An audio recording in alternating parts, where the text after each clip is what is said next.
जेवणाच्या अगोदरचं फक्त 3 मिनिटाचा आपण व्यायाम करतोय. पोट आणि वजन वाढू नये ह्यासाठी आपण जेवणाच्या अगोदर 3 मिनिटाचा व्यायाम करतोय. अगोदर काउंटिंग करल आणि त्याच्याबरोबर मी तुम्हाला माहिती सांगेन. स्टार्ट करतोय.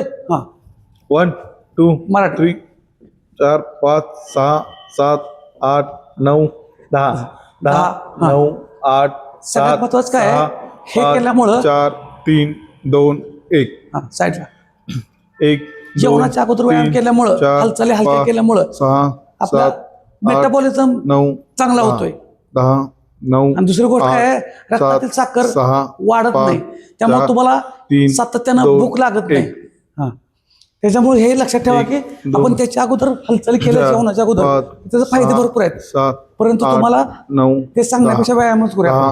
9 नंतर सांगतोय 7 6 5 4 3 2 1 1 2 3 4 5 6 7 8 स्पीड होते. 10 10 9 8 7 6 5 4 3 2 1 तर लक्षात ठेवा 1 2 3 4 5 6 7 8 9 10 10 9 8 7 6 जेवढ्या चांगल्या हालचाली करणार 4 तुमचं पोट आणि वजन कमी होणार मदत होणार. 2 1 एक पाय पुढे घेऊया. हां 1 2 3 4 5 6 7 8 9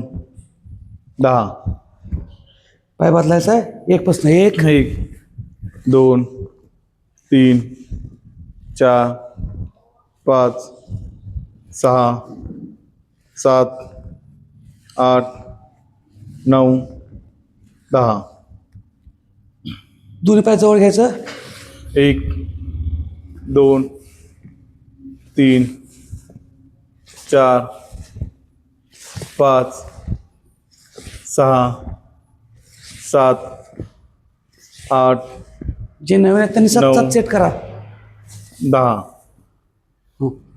1 2 3 हलके हलके हालचाल आहेत एकदम 5 6 पण भरपूर इफेक्टिव्ह आहेत. 8 9 10 10 9 8 7 6 5 4 3 2 1 1 2 3 4 5 6 7 8 9 10 10 9 8 7 6 5 4 3 2 1 1 2 3 4 5 3 मिनिट झाले. 6 7 8 9 10 तर अशा पद्धतीने फक्त आपण 3 मिनिटाचा व्यायाम केला. ह्या व्यायामामुळे काय होतं बघा, तुमची पचनक्रिया सुधारते. रक्तातील साखर जी होणार आहे त्याला कंट्रोलमध्ये करते.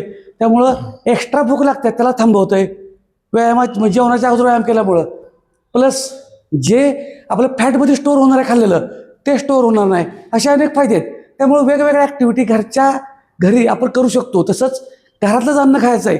कोणतेही प्रोडक्ट खाऊन वजन कमी करू नका. घरातलं अन्न फक्त मी सांगत असतोय. प्रोटीन म्हणजे काय खायचं, चपाती भाजी आमटी ही कशाची असावी, चपातीबरोबर भाकरीबरोबर भाताबरोबर प्रोटीनयुक्त भाजी आमटी काय असावी हे सांगत असतोय. फक्त व्यायामाला कारण सांगायचं, व्यायामाला सुरुवात करा आणि अशाच माहितीसाठी फॉलो करा.